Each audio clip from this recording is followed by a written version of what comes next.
If you open up any software, you're going to be confronted with an endless list of technical, fundamental, economic data at your disposal. Now, it's great because there's so much stuff out there that you can analyze, but it really starts to bring up the question of which of these indicators are useful, how do I apply them, and how do I put this together into a systematic process that's simple and effective. So having traded for just about 20 years now, I've kind of tested most of these tools, studied a lot of the different data, and I'm going to talk today about what I believe are the 5 indicators, the 5 tools, when used together, give you the best overall view of what the market's doing, what stocks are doing, and these are the tools that I use to help me figure out when to buy and sell stocks. Before we jump to the individual tools, I think there's an important perspective that we all have to have when we use these indicators. These indicators are really trying to, be kind of like our X-ray within market action to figure out what's really going on. So what we want to do is when we make our decisions, we want to bring in as much data as possible in an effective way, rather than just use the same data over and over. So a common mistake I see is people will bring up something like a price oscillator. I think a very popular one is the RSI index or a stochastic. And they'll kind of put up 4 or 5 of these similar indicators, percent R, stochastic, RSI, and they'll look at the chart, and if most of them have a similar signal, they'll feel like it's a stronger signal. All of these indicators are basically taking market data, manipulating it in just slightly different ways, and presenting it to you. So you're not really getting different viewpoints. Just like when you're trying to make an important business decision, you're going to want to speak to your lawyer, you're going to want to speak to your accountant, you want to speak to your significant other, you're going to want to speak to maybe other stakeholders within the company. You're going to want to get different voices, different opinions to get a true picture of what kind of decision you should make. So the same thing, the same principle comes to the stock market. So all the tools we're going to talk about today are really about bringing in different data points to help give you a real clear kind of overall picture. So the first indicator that I use is one of the defaults that I always look at is the RS line. Relative strength is a critical part of my market analysis. Now, of course, the way I approach markets, where I'm trying to find great growth stocks for significant advances, I also don't want to take on a lot of risk, so I look to limit my risk. The strategy I'm employing is going to really determine which indicators I use. So because I'm looking for these great growth companies that are winning in their field, winning in their industry, relative strength analysis is just a fundamental building block of what I do. Now, I found cycle after cycle in the market, if you can identify who the true leader is of that cycle, you're going to outpace all other investors. It's not always easy to do, but if you can nail it, there's nothing more powerful. Now, a leading stock, in my opinion, is not just a stock that goes up the most. I think that's one of the biggest mistakes that people do when they're looking at stocks. They're trying to find who's the best stock in the market right now. A real leading stock has 2 important elements. It should outpace all other stocks when the market is performing well, and when the market's pulling back and correcting, it should decline less than the other stocks. So I've had to learn this the hard way. Sometimes I'd see a leading stock, I would go buy a stock that's not quite as strong, thinking that there will be a catch-up move. It never really happens that way. The leader keeps advancing, the slower, less powerful stock will advance less, and the moment the market takes a pause, the weaker stock will break harder than the leader. So trying to find the leading stock in any market is absolutely critical. So the RS line is a very simple tool. All it does is take a look at the stock versus the index, and it basically divides the stock by the index. If the stock is outperforming the index, the relative strength line will be climbing. So now an easy way to kind of bring this together is to put a moving average on the relative strength line. This way, if it's uptrending, you know that not only is it recently been outperforming the market, over the period that you select, let's say you use a 50-day average of the RS line, you'll say for the last 50 days, which is almost about a quarter, this has been outpacing the index. I found this to be so important, and with about 10,000 stocks just on US markets alone to select from, you need to be able to kind of bring it down to a workable number. And so the first step I'll look at is who has the best relative strength. Now, this may be a little bit to kind of convey just through a video. There's also a free white paper I put out where I talk about all these different indicators. You can download it in the link below the video. And there's a little more kind of, there's all different helpful charts. And there's also free chart layouts, which you can basically replicate my charts right inside TradingView, super easy to use. So if you find that helpful, you can use the link below and jump on. So let's take a look at this next chart. You can see throughout the entire advance where the stock was significantly outpacing the market, where it had its really powerful gains, the entire time the RS line was above its moving average. And finally, when the RS line broke below its average, the stock lost its leadership role and started to underperform significantly. So now this is important because we're not looking at just the price action itself. We're not just looking at that same data that you can just run through a million indicators. We're looking at the price action, but relative to the index, in this case, the S&P 500. So it's that relative performance, which is a new data point we're bringing into the equation that we're analyzing. So that really looks at the relative relationship. So the next indicator we're going to look at is the up-down volume ratio. This indicator was popularized by legendary investor William O'Neill. The concept was simple. He wanted to understand, is there more money flowing into the stock or flowing out of the stock over the last 50 days? So simply, this indicator, all it does is if the stock closes up for the session, it counts that volume as buying volume. And if it closes down for the session, it counts the volume as selling volume. And it looks over the 50 days and it just does the math and tells you, is there overall more buying or more selling? The way that the oscillator is calculated, basically anything above 1 means there's buying, anything below 1 means there's selling. So if we take a look at this next chart, and what's interesting is you can also use this on indexes like the QQQ. So rather than simply look at price action, you can get a pretty good understanding of whether or not there's buying or selling going on in the market just by looking at volume over this period. To make it simple, whenever it's over 1, I color the background of the indicator green. So you can see all of the very strong, healthy uptrends all took place with a backdrop of the up-down volume ratio being above 1. So again, now we're looking at how do we time our entries and exits into stocks, and also how do we identify the right environments we want to operate in. So by using this both on indexes and on individual stocks, it helps you to always know where is the money flowing. If we take a look at this next chart here, you can see that throughout the entire downtrend, the up-down volume ratio was below 1.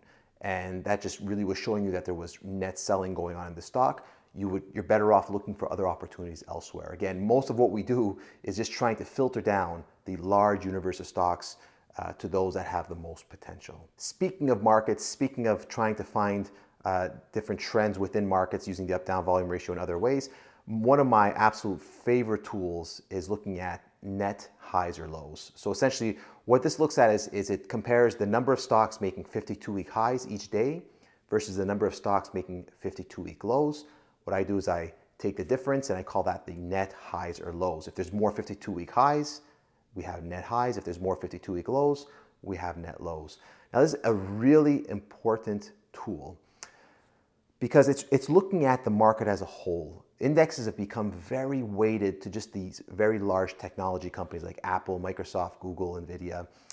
And that's great if your only task is to basically replicate or slightly beat the indexes. That's a more relevant discussion, is what are the indexes doing. If you're looking for disruptive companies, if you're looking just for trade ideas, understanding what most stocks at large are doing is a lot more relevant to you than just the index itself. So by looking at the number of stocks making 52-week highs and 52-week lows, you get a better gauge of what the health is in the market. Now, looking at the extremities, this tells you, a 52-week high is an important event. So is a 52-week low. For a 52-week high, an investor has to be willing to pay a higher price than any other investor has for the last year, and the opposite for a low. So when there's more stocks making 52-week highs, almost by definition, that reflects a healthy market. It reflects a market that shows more net progress under the surface than net selling.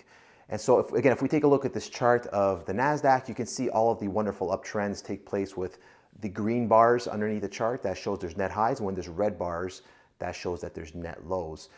What I also find very helpful is this really helps me to understand how aggressive I should be in my portfolio positioning. That's another big part of the strategies. And if we have a strong period of net highs, that tells me I should be more aggressively positioned. If we have a period where there's a lot of uncertainty, one day we have net highs, another day we have net lows, we don't need to be completely out of the market. We don't need to be fully invested on margin in the market. We can kind of say, okay, maybe we should take a more measured pace and keep a cash buffer and be a little bit less invested. So again, if you take a look at the white paper, there's even a little more detail on this indicator, and there's many ways I use it, but it's just a vital tool, and it's just a core part of my process. It's helped me to avoid every single major market correction. It's always helped me to kind of be participating in every major market uptrend. And for myself, looking for trends in the market, there's no better tool you can find than net highs and net lows. Next up is the high yield index. So, a lot of investors will be concerned about what is the Federal Reserve going to do? Are they going to raise interest rates? Are they going to lower interest rates? What the Federal Reserve controls directly, or everyone speaks about, is the federal funds rate. That's an overnight interest rate. It's a very short-term interest rate. Most companies, almost all companies don't borrow at the federal funds rate. They borrow at some other rate. And especially most growth companies, or those companies that are a little more speculative, they have to pay substantially higher than the federal funds rate. That federal funds rate is really just reserved for banks who operate within the financial system to borrow overnight. So I found that rather than worrying about what the Federal Reserve is doing with the federal funds rate, I want to look at the high yield index. What is the interest rate that companies are borrowing at who are of lower quality? This is important because if you take a look at the financial crisis in 2008, the Federal Reserve knew there was an economic problem. So they were cutting interest rates throughout that entire time. And so if you were simply looking at interest rates, you're saying, well, the Federal Reserve's cutting interest rates, that should help stocks. But again, that is the short end of the interest rate curve. Even if you look at the US 10-year yield, that also fell over that period because there's no risk component to the US government bonds, the 10-year bond. There may be some inflation, the government may have problems, but you'll always get paid. Even if you have to print the money to do it, you'll get paid on your bond. If you're lending money to a young company or a less certain company or a company that's under duress, you don't know if for certain if you'll get that money back. So the high yield bonds reflect two things. They're bonds, so they do reflect interest rates, but they also reflect risk. The risk of, will I get that repayment?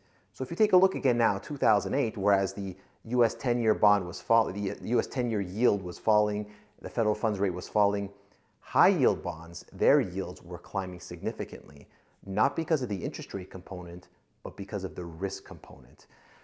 And really that's what makes up the stock market. It's interest rates control valuations, but also risk, perceived risk is going to control how aggressive investors are in bidding up or bidding down stocks. So that's why I believe when I want to have a clear picture of what are interest rates doing, I go to the high yield index. That's my go-to. That's really what's important to me. The last tool that I use, and really this is in addition to price. So price is an important part of my process. I look at chart patterns. I look at different tools. And not necessarily always to kind of predict what will come next. I think there's a misnomer. People think everyone's predicting with charts. It's also just a phenomenal tool for risk management. If you can build a reason as to why you're buying at this point, and you look at the chart and you believe there's institutional buying, you'll know where you should exit if that changes. So it allows you to kind of navigate markets a lot more efficiently. But the last actual indicator is the moving average. To me, it's just a simple tool. And just like Albert Einstein, one of the smartest men to ever walk the world said, you want to make things as simple as possible and no simpler. So I think the moving average is a great way if you want to know what is the trend of the stock or the market you're looking at least the trend that's important to you. If you're an intermediate term investor, probably a 50-day moving average. If you're a long-term investor, probably a 200-day moving average. Simply plotting these averages on your chart and seeing on whether or not the trend is climbing and whether the price is currently above or below that trend, that just gives you a great insight into whether or not the stock is trending or higher or lower. Not perfect, but it gives a great view of what's going on. In fact, I put a whole video together about why I think moving averages are probably the best indicator you can use by itself. And you can find that video here at the end of this video if you want to learn more. So those are the 5 tools I use. As you see, it's really about bringing different perspectives. There's the RS line looking at relative strength. There's the up-down volume ratio looking at volume, net highs and lows looking at market breadth. There is the high yield index looking at interest rates, but a specific interest rate to also represent risk and interest rates. And lastly, moving averages to help look at trends. This really helps to build a holistic view. And I go through all of this process every week, every day. And by keeping it simple, keeping it efficient, I get a great representation of what's going on in the market at all times. and it's a very quick and simple process. So again, if you find this interesting, if you want to learn more, there's a free white paper you can kind of download below. You can follow me on Twitter at trader_mcaruso. You can follow my website at carusoinsights.com. We'll be back soon. I hope you enjoyed the video. Talk to you next time.